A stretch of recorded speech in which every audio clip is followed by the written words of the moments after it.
What's up, everyone? Vu of Envu Films again, and I'm back with another idiotic video for you to watch. And today I will be unboxing a DJI RSC2, otherwise known as Ronin SC2. And the reason why I have the cheaper D-bag poor version of the new Ronin gimbals is because the other one is way too expensive, and I am a poor piece of YouTube douchebag trash. I'm just kidding. I actually just bought this one because I feel like it fits more for my needs, whereas I don't need all the other clout and whatever the RS2, Ronin S2 has at $850. I don't know, it's a little bit bigger.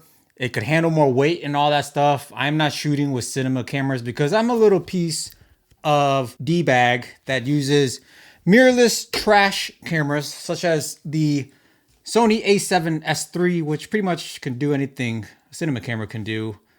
Once you rig it up a little bit here and there for much cheaper, but that is for a different video.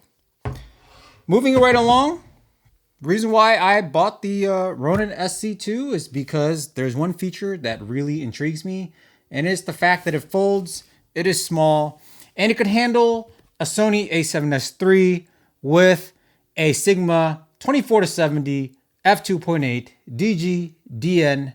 DN stands for Deez Nutz, the original Deez Nutz, because I know Jared Polin, FroKnowsPhoto.com, did call it Deez Nutz as well, but we all know where the original Deez Nutz came from. With that being said, I'm going to just start unboxing this box here, straight from China. Not really, actually Georgia, but we all know where this was made, China. But it actually came from Georgia. I bought this with my own hard-earned money. They did not send it to me for day one of review, so I could just use it for the review and never use it again and leave it on my shelf like other YouTubers. I actually plan on using this a lot, all the time. Just like this Juin Crane 2S, which I've had for the past only like a couple weeks now, and I've used it 10 times now. So a review on this gimbal coming soon. And also there's another big reason why I decided not to go with the DJI RS2, because I have a beast here. We'll talk about this one on a totally separate video when I do my full review coming up in the next few days. And for now, I'm just unbox this and tell you my initial impressions of this gimbal. So no unboxing knife in hand, but I do have my, of course, Vietnamese manicured fingernails that could probably just dig right into this plastic. And there we go. There we have it. Worked like a charm. So again, the reason why I did not want to buy the RS2 because of this, and I think it's also a little bit overpriced considering you get really good gimbals that can handle a lot of weight these days for $600 and under. I really don't see why I should buy a gimbal for $850. And it pretty much, I don't need all those extra features like object tracking. Apparently it could do like, it has like LiDAR detection where it could do, you could have it manual focus with a focus motor for you, or autofocus for you with the focus motor, like all that stuff that other YouTube videos has already shown. I don't need all that. I need a gimbal that works. And in this case, I need a compact gimbal that folds and just goes in my backpack and it can handle some weight. And that's about it. Some gimbals, they do certain things very well. This is a beast mode gimbal right here. Can handle anything, super stable, but this one is nice and small. It just doesn't handle things well. This is a Feiyutech AK2000S, which I've had quite a while, which I've also used quite a bit. But there's some things that needs improvement, and I'm hoping that this brings the improvements that I'm looking for. Right off the bat, this is actually very nice packaging. Incredible. And there's the gimbal. Quick start guide, which I'll never read. And here is the gimbal, and wow.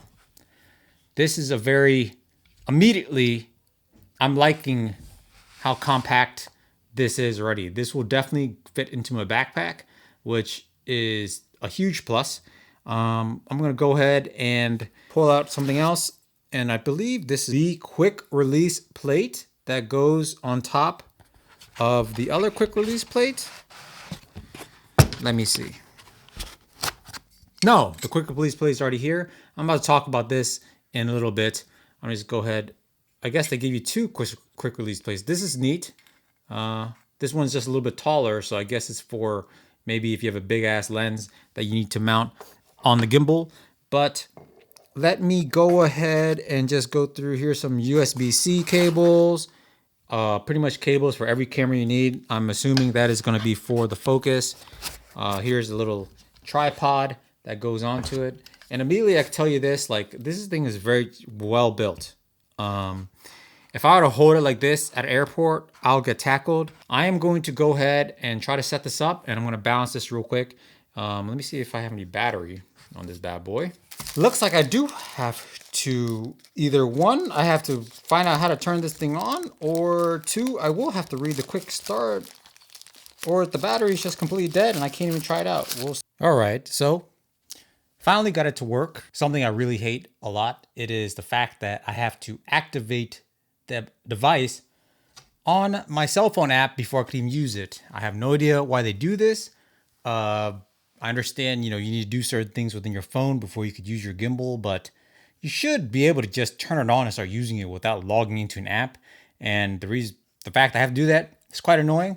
But overall, balance perfectly fine. This is the, again, Sony a7S III with the 24-70 DG DN stands for Deez Nutz lens from Sigma. And it's not a light setup. It's quite heavy. And of course, it clears completely without even needing to take off the eyepiece or anything like that, like previous gimbals. And as I'm doing all these crazy moves right now with the gimbal, there's no vibrations, nothing to be worried about, as you know, we've had issues with the previous Ronin SC, as well as maybe the Weebill Lab. This thing, no vibration. I haven't even calibrated this yet. I just balanced the 3 axes like any other gimbal the past few years, you know, same balancing protocol. I did that, and yeah, seems to be working pretty well. So really quickly, I just want to go through the main feature that I like the most about this particular gimbal. It is this unlocking handle. So as you saw earlier, it was unlocked and folded to be put away, to be, you know, carried around without being in use. So, you know, you limit the overall size of it.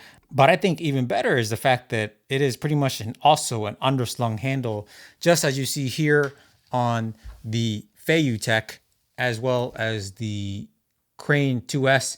This does not come with the Crane 2S. This is something I bought from Small Rig and I attached to the Crane 2S to give it an underslung handle. But essentially, this handle is the underslung handle. So if you go underslung like this, it's kind of weird to hold. But you can go ahead and unlock the handle, and you have to use some force though, which is weird. And now you have an underslung handle this way for your Ronin S, and you could hold it like so instead of holding it the other way when you want to go underslung mode, or some people call it briefcase mode. And of course, you can just go ahead and put it right back. And this is all while the gimbal is on and in operation. You don't have to turn it off or anything like that, but you do have to be careful. As you can see, it was definitely just wiggling around, but you could definitely control how tight that thing opens up with this locking knob, whatever you want to call it. Other things of note about this gimbal, first impressions, what I like about it, the locks. So there is 3 axis locks, like pretty much every other gimbal now. This Tech has it. This Crane has it. The original Weebill Lab, the June Weebill Lab, was the first gimbal to ever have axis locks. It's all here.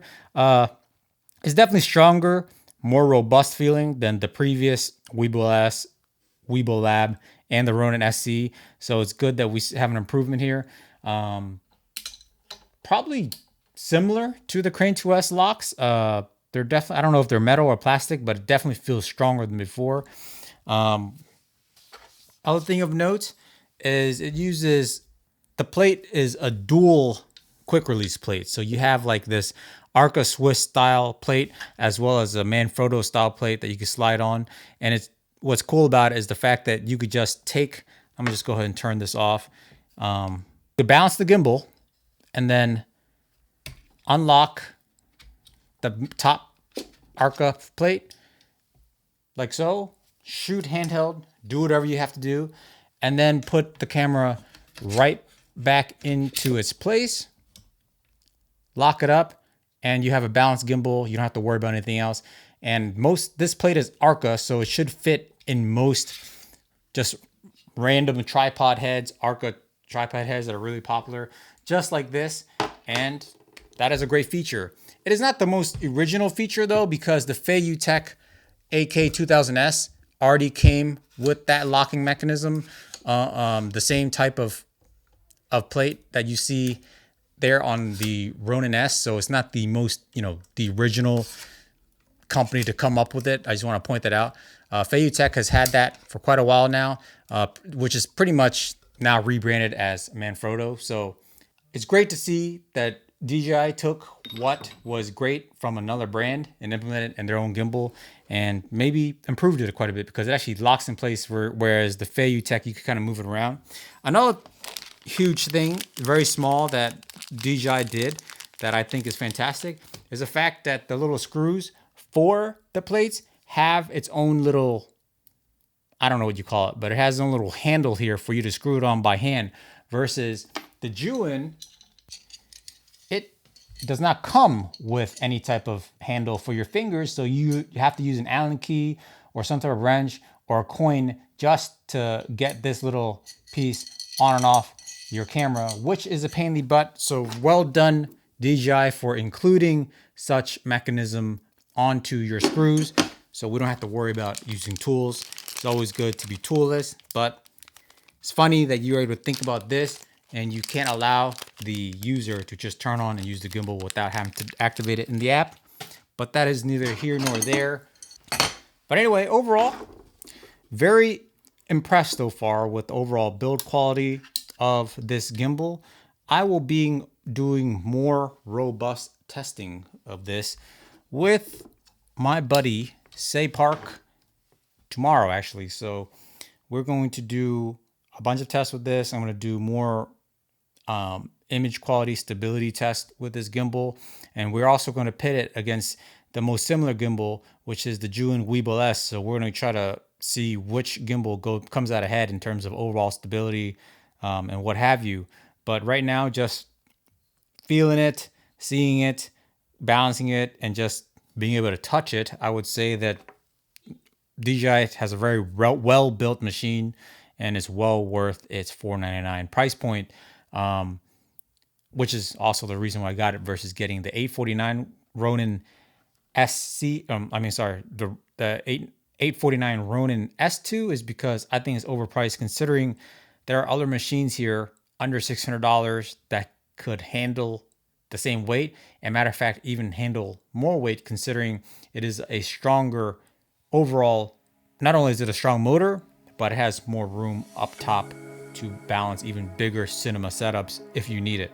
So if you like to see more, if you want to see the comparisons to the Juin Weebill S and my review of this gimbal after I actually use it real world and use it in a real shoot, let me know. And of course, subscribe to the channel for more content such as the review of this gimbal. Anyways, guys, that is it for today. Till next time, lighten up. Just how DJI lightened up with their new gimbals, because this gimbal is actually very light and it feels fantastic in the hand. Yeah. Peace.